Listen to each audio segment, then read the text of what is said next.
हाय, it's Abdul रहीम रऊफ। तो आप देख रहे हैं मेरा ये यूट्यूब चैनल। तो आज का जो हमारा टॉपिक है वो है प्रैक्टिस प्रॉब्लम 4.10। तो इस प्रॉब्लम में हमने क्या करना है, सबसे पहले हम वो देख लेते हैं। इस प्रॉब्लम में हमने करना है फाइंड थेवेनिन थ्योरम। तो थेवेनिन थ्योरम क्या होता है, लास्ट टाइम हमने वो देखा था कि आरएल से पहले जो भी हमारे पास सर्किट लगा होता है उस सर्किट को हम क्या करते हैं, एक वोल्टेज सोर्स जिसके सीरीज में एक रजिस्टर लगी होती है उसमें कन्वर्ट कर देते हैं। तो एक डायग्राम इधर बना लेते हैं। थेवेनिन थ्योरम क्या होता है कि आरएल से पीछे जितना भी सर्किट लगा होता है उसको हम कन्वर्ट कर देते हैं एक वोल्टेज सोर्स जिसके सीरीज में एक रजिस्टर लगी होती है, उसमें हम क्या करते हैं, उसको कन्वर्ट कर देते हैं। और जो हमारे पास वोल्टेज सोर्स होता है उसको हम कहते हैं वी थेवेनिन, और जो हमारे पास रजिस्टर होती है उसको हम कहते हैं आर थेवेनिन। और यही चीजें हमने क्या करनी होती है, फाइंड करनी होती हैं। तो वी थेवेनिन कौन से वोल्टेज होते हैं, जिस पॉइंट से या जिस टर्मिनल से हम आरएल को सेपरेट करते हैं उस पॉइंट पे या उस टर्मिनल पे जो वोल्टेज होते हैं उन वोल्टेज को हम क्या कहते हैं, उन वोल्टेज को हम वी थेवेनिन कहते हैं। तो अगर आप देखें ये जो वी थेवेनिन वोल्टेज है वो 15 ओहम के रजिस्टर के पैरेलल में है। तो हम ये कह सकते हैं कि जो 15 ओहम के रजिस्टर के वोल्टेज होंगे वही क्या होंगे, वी थेवेनिन होंगे, क्योंकि पैरेलल में वोल्टेज सेम होते हैं। तो अब हमने क्या करना है, 15 ओहम के वोल्टेज को फाइंड करना है। तो इससे वोल्टेज को फाइंड करने के लिए हम क्या करेंगे, इस सर्किट पर मैश एनालिसिस को अप्लाई करेंगे। मैश को क्यों अप्लाई करेंगे, क्योंकि इस सर्किट में हमारे पास एक ही मैश बन रहा है, तो एक ही इक्वेशन हमारे पास आएगी, उससे हमारे लिए इजी हो जाएगा इसके वोल्टेज को फाइंड करना। तो मैश एनालिसिस के स्टेप नंबर 1 में हम क्या करते हैं, फाइंड मैशेस। इस सर्किट में हमारे पास एक ही मैश है। स्टेप नंबर 2 में हम क्या करते हैं, अज्यूम करंट डायरेक्शन, जो कि ज्यादातर हम क्लॉकवाइज करते हैं। तो क्लॉकवाइज हमने करंट की डायरेक्शन को अज्यूम कर लिया, उसको कोई ना कोई हम नाम भी दे देते हैं, इसे हम कह देते हैं आई। स्टेप नंबर 3 में हम क्या करते हैं, अप्लाई केवीएल। केवीएल के मुताबिक किसी भी लूप या मैश में ऑल वोल्टेजेस का सम इक्वल टू 0 होता है। तो हमने क्या करना है, इस लूप या मैश में ट्रेवल करना है और ट्रेवलिंग के दौरान जितने भी वोल्टेजेस आए उनको सम कर लेना है और इक्वल टू 0 कर लेना है। और ट्रेवल हमने किस डायरेक्शन में करना है, ट्रेवल हमने करंट की डायरेक्शन में करना है, जो कि हमें पता है क्लॉकवाइज है।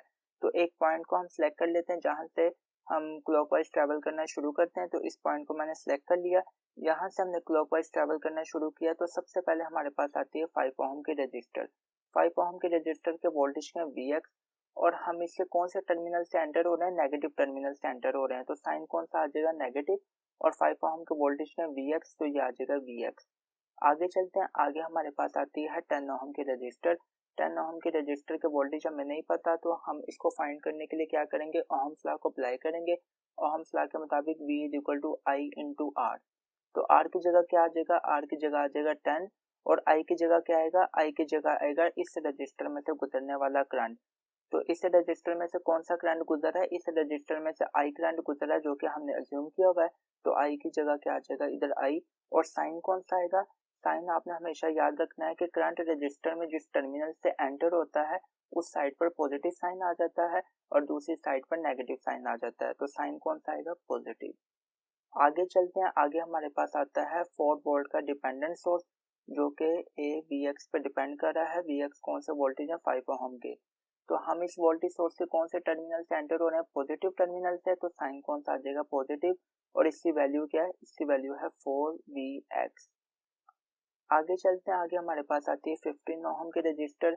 इसके वोल्टेज हमें नहीं पता, तो इसके वोल्टेज फाइंड करने के लिए भी हम क्या करेंगे, ओम्स लॉ को अप्लाई करेंगे। V is equal to I into R. R की जगह आ जाएगा 15, और I की जगह क्या आ जाएगा, I की जगह आ जाएगा I ही आ जाएगा, क्योंकि हमने अज्यूम ही I किया होगा। तो इधर हम I लिख देंगे। साइन पता है आपको पॉजिटिव आएगा, क्योंकि करंट रजिस्टर में इस साइड से एंटर हो रहा है, और करंट रजिस्टर में जिस साइड से एंटर होता है उस साइड पर पॉजिटिव आ जाता है और दूसरी साइड पर नेगेटिव आ जाता है। तो ये हमारी इक्वेशन कंप्लीट होगी। इसको हमने लास्ट पे क्या करना है, इक्वल टू कर देना है 0 के। Minus we x plus 4Vx, ये हमारे पास हो जाएंगे 3Vx। 10i और 15i ये हो जाएंगे 25i इज इक्वल टू 0। तो Vx को भी फाइंड कर लेते हैं। तो Vx हमारे पास क्या, 5 ओहम के वोल्टेज हैं। Vx को फाइंड करने के लिए भी ओम्स लॉ को अप्लाई करेंगे। ओम्स लॉ के मुताबिक V is equal to I into R. तो 3 Vx की जगह क्या आ जाएगा, I इंटू आर। आर की जगह क्या आ जाएगा, 5 मल्टीप्लाई बाय I की जगह क्या आएगा, I की जगह आएगा 5 ओहम के रजिस्टर में से गुजरने वाला करंट। तो 5 ओहम के रजिस्टर में से कौन सा करंट गुजरा, I, तो अगर आप इधर एक चीज देखें, आई करंट इस रजिस्टर में कहाँ से एंटर हो रहा है, इस टर्मिनल से एंटर हो रहा है। तो मैंने जैसा कि आपको बताया कि करंट रजिस्टर में जिस साइड से एंटर होता है उस साइड पे पॉजिटिव साइन आ जाता है और दूसरी साइड पे नेगेटिव साइन आ जाता है। लेकिन जो 5 ओम के वोल्टेज है Vx, उसकी पोलैरिटी क्या चेंज है, यानी कि इधर नेगेटिव साइन है और ऊपर पॉजिटिव साइन है। तो हम क्या करेंगे, करंट की डायरेक्शन के साथ फिर माइनस साइन लगा देंगे क्योंकि इसकी पोलैरिटी चेंज दी हुई है। तो आई के साथ हमने क्या लिखा दिया, minus plus 25 I is equal to 0। तो -5i को 3 से मल्टीप्लाई करेंगे, ये क्या हो जाएगा, -15i plus 25 is equal to 0, जो हो जाएगा 10i इज इक्वल टू 0। और i हमारे पास क्या निकला, i इज इक्वल टू 0। तो i हमारे पास आ गया कितना, 0 एम्पेयर। तो 15 ओहम के हम वोल्टेज भी फाइंड कर लेते हैं। 15 ओहम के वोल्टेज फाइंड करने के लिए ओम्स लॉ को अप्लाई करेंगे, V is equal to I R, और 15 ओहम के वोल्टेज कौन सा, वी थेवेनिन। तो हम लिख लेते हैं V Thevenin is equal to I into R is equal to I हमारे पास क्या, 0 मल्टीप्लाई बाय आर कितना हमारे पास 15। तो वी थेवेनिन हमारे पास कितना निकले, 0 वोल्ट। तो एक चीज हमने फाइंड कर ली है, वी थेवेनिन हमने फाइंड कर ली है, वो कितने हैं, 0 वोल्ट। अब हमने क्या करना है, आर थेवेनिन को फाइंड करना है। तो आर थेवेनिन को फाइंड करने के लिए सबसे पहले हम क्या करते हैं कि सर्किट में जितने भी इंडिपेंडेंट सोर्स लगे होते हैं उनको हम क्या करते हैं, ऑफ कर देते हैं। तो इस सर्किट में हमारे पास कोई भी इंडिपेंडेंट सोर्स नहीं लगा हुआ, तो ये हमारे पास थेवेनिन थ्योरम का केस 2 आ जाता है, जिसमें हमारे पास डिपेंडेंट सोर्स लगा होता है। तो अगर कोई डिपेंडेंट सोर्स लगा हो तो उसमें हम आर थेवेनिन को फाइंड करने के लिए क्या करते हैं, एक टेस्ट सोर्स को यूज करते हैं। तो टेस्ट सोर्स के तौर पर हम करंट सोर्स भी ले लेते हैं और टेस्ट सोर्स के तौर पर हम वोल्टेज सोर्स भी ले सकते हैं। तो सबसे पहले इसकी तो हम दोबारा डायग्राम बना लेते हैं।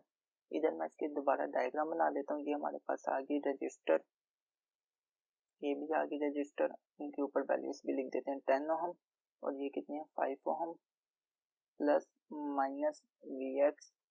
उसके बाद ये आ गया वोल्टेज सोर्स जो कि है डिपेंडेंट 4 Vx इसकी वैल्यू है, ये प्लस ये माइनस, और ये आ गई एक और रजिस्टर जो कि है 15 ओहम की, और इसको हमने कर दिया कंप्लीट। ये आ गया ए टर्मिनल और ये आ गया बी टर्मिनल, कोई चीज मिसिंग तो नहीं। ये हमारे पास आ गई डायग्राम। तो अब हमने क्या करना है, आर थेवेनिन को फाइंड करना है। तो जैसा कि मैंने आपको बताया कि आर थेवेनिन को फाइंड करने के लिए हमें क्या करना पड़ेगा, एक टेस्ट सोर्स को यूज करना पड़ेगा। टेस्ट सोर्स के तौर पर अगर हम करंट सोर्स को लेते हैं, तो करंट सोर्स को हम जिस टर्मिनल के साथ लगाएंगे उस टर्मिनल पर हमने क्या करना होगा, वोल्टेज को फाइंड करना होगा। और अगर हम टेस्ट सोर्स के तौर पर वोल्टेज सोर्स को लेते हैं, तो जिस टर्मिनल के साथ हम उस वोल्टेज सोर्स को लगाएंगे तो उस टर्मिनल या उस वायर में से गुजरने वाले करंट सोर्स को हमने फाइंड करना होगा।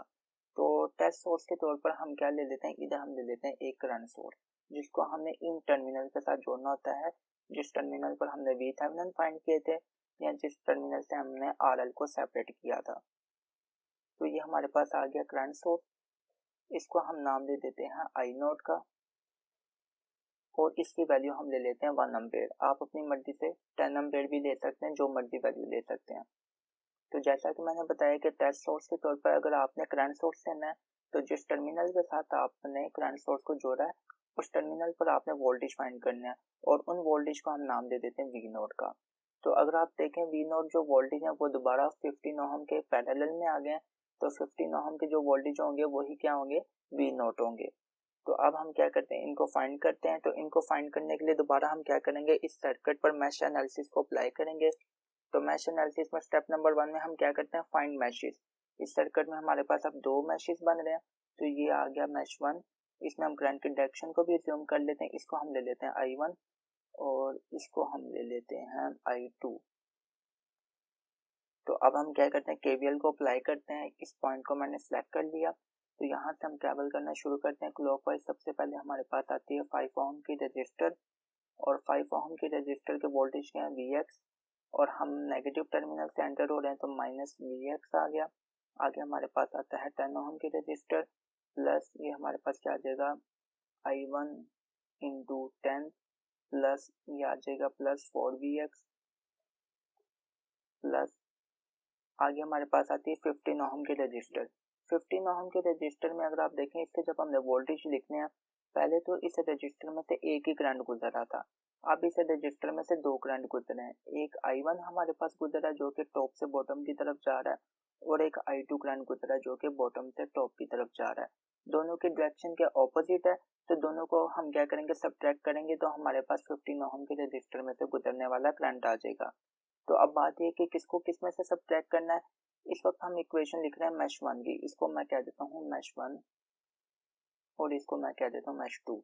तो जिस मैश की आप इक्वेशन लिख रहे होगे उस मैश के करंट को आपने सब्ट्रैक्ट कर देना है ऑपोजिट करंट से, और ऑपोजिट करंट कौन सा, I2। तो 15 ओम के रजिस्टर में से गुजरने वाले करंट का हमें पता चल गया, इसको मल्टीप्लाई करवा देंगे हम R से, तो ये हमारे पास 15 ओम के वोल्टेज आ जाएंगे।